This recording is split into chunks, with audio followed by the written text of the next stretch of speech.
अरहन्ताणं नमो अरहन्ताणं नमो अरहन्ताणं।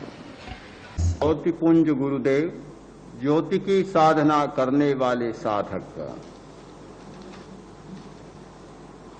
प्राणी दो प्रकार के होते हैं, प्रशिक्षित और अप्रशिक्षित। प्रारंभ में हर प्राणी अप्रशिक्षित होता है, फिर कुछ प्राणी प्रशिक्षित हो जाते हैं, किए जाते हैं। प्रशिक्षित प्राणी का व्यवहार एक प्रकार का होता है और अप्रशिक्षित का व्यवहार दूसरी प्रकार का होता है। अप्रशिक्षित को राजस्थान में अनाड़ी भी कहते हैं, अनाड़ी आदमी। और प्रशिक्षित होता है तो वह अनाड़ीपन चला जाता है। हाथी, घोड़े, बंदर, तोते, मैना यानी पक्षी और पशु प्रशिक्षित होते हैं, एक प्रकार का व्यवहार करते हैं और प्रशिक्षित प्राणी का मूल्य भी बढ़ जाता है। एक जंगली तोते का जो मूल्य होता है उससे ज्यादा मूल्य होता है एक प्रशिक्षित तोते का। हाथी और घोड़े बहुत प्रशिक्षित होते हैं और बहुत अच्छे करतब दिखाते हैं। प्रणाम करते हैं हाथी, अभिवादन करते हैं और भी बड़े बड़े चमत्कार दिखाते हैं। और एक प्रशिक्षित बांदर या भालू आता है, सैकड़ों लोग देखने लग जाते हैं उनके करतबों को। तो प्रशिक्षण से एक विशेष शक्ति जागृत होती है।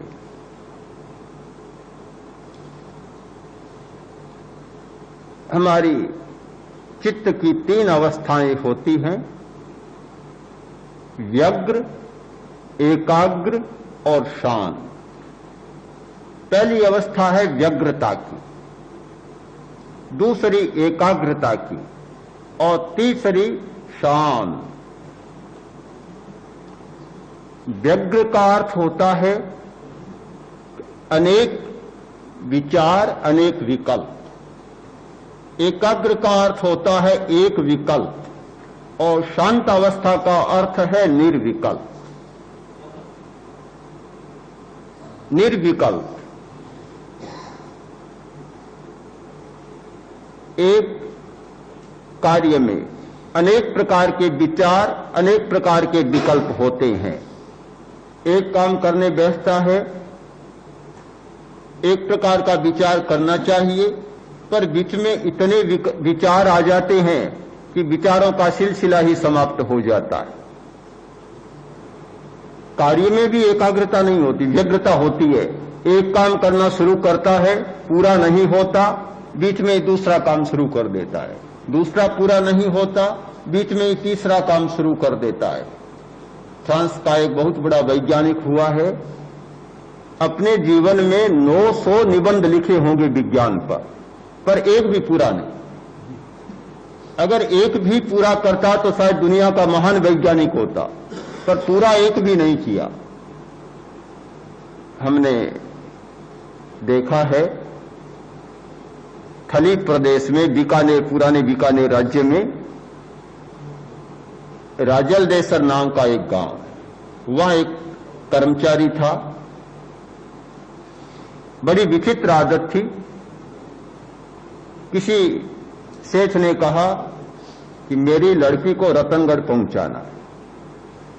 अच्छा, तैयार होकर आता, गया, दूसरा मिला और दूसरे ने कहा कि भाई घर में अभी आटा नहीं है, रसोई करने की जरूरत है, जल्दी है, आटा बाजार से ला दो। अच्छा, जाता हूं। आटा लेने की तैयारी में लगा।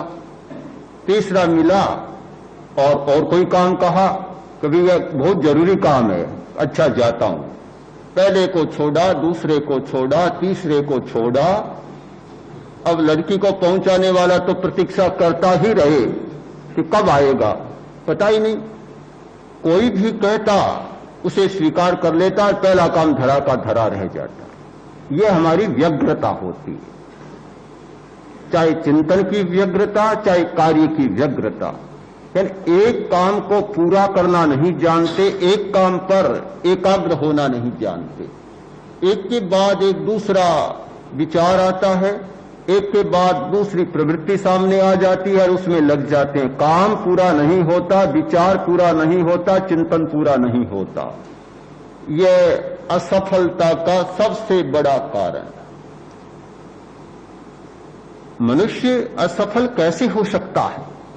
इतनी क्षमता है मनुष्य में कि वह जीवन में असफल क्यों हो और कैसे हो, यह बात समझ में भी नहीं आती। किंतु असफलता के पीछे एक ऐसा चक्र घूम रहा है, उस चक्र को जब तक समाप्त नहीं किया जाता तब तक सफलता की बात नहीं हो सकती। अगर कोई पूछे कि सफलता का रहस्य क्या है, तो शायद उत्तर देना कठिन हो सकता है। पर यदि कोई ये बात पूछे कि असफलता कैसे होती है, तो बहुत सीधा उत्तर है कि व्यग्र बनो और असफल हो जाओ। कोई कठिनाई नहीं है, सीधा उत्तर है, निश्चित उत्तर है कि चिंतन की व्यग्रता और प्रवृत्ति की व्यग्रता, अनेक विकल्प और अनेक कार्य करने वाला व्यक्ति अपने जीवन में निश्चित असफल होगा, इसमें कोई संदेह नहीं। जो एक बात पर टिकना नहीं जानता जब तक कि वह बात पूरी न हो जाए, एक कार्य पर टिकना नहीं जानता जब तक कि वह कार्य पूरा न हो जाए, कैसे सफल हो सकता है?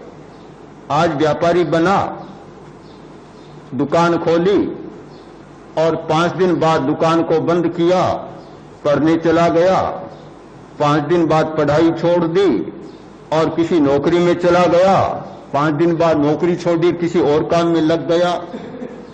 कैसे सफल हो सकता है?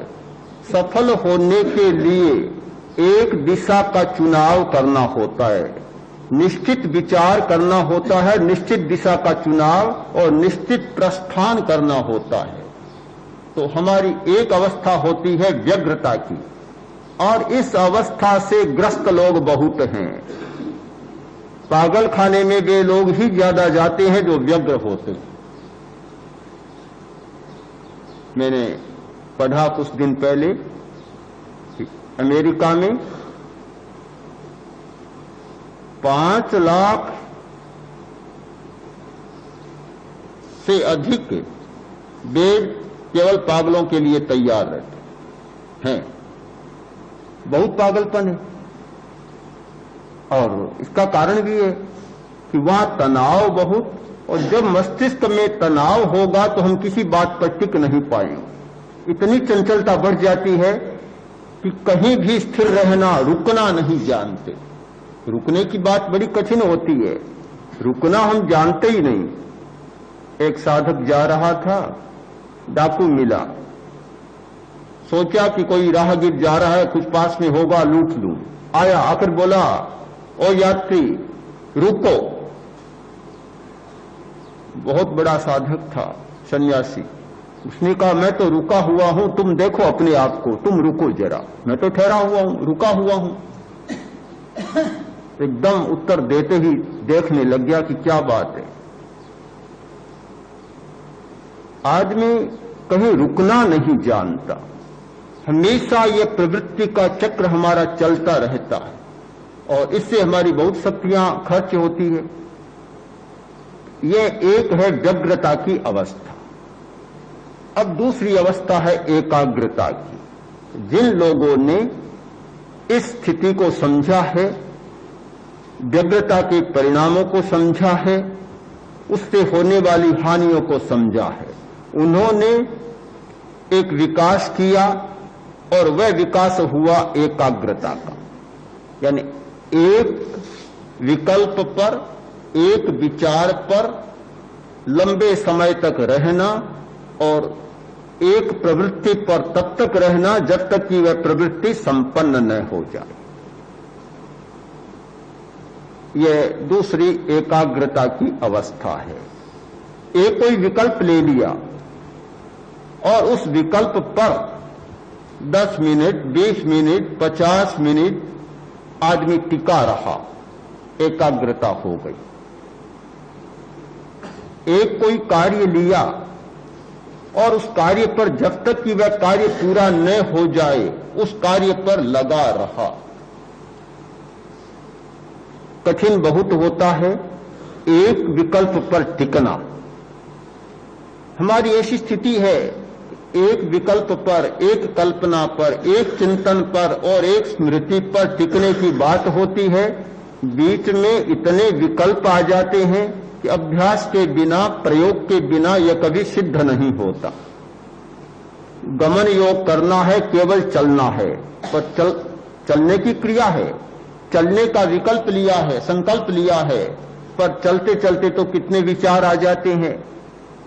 लिखने बैठे, लिखना है, पर लिखते लिखते दूसरे कितने विचार आ जाते हैं।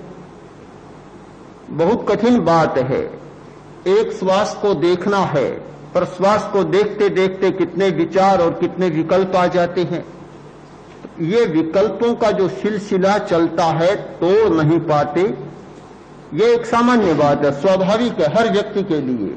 किंतु वे व्यक्ति जो अभ्यास के द्वारा चेतना की ऐसी स्थिति का निर्माण करते हैं कि एक विकल्प पर रहना सीख जाते हैं, तो हमारी चित्त की दूसरी अवस्था बनती है एकाग्रता।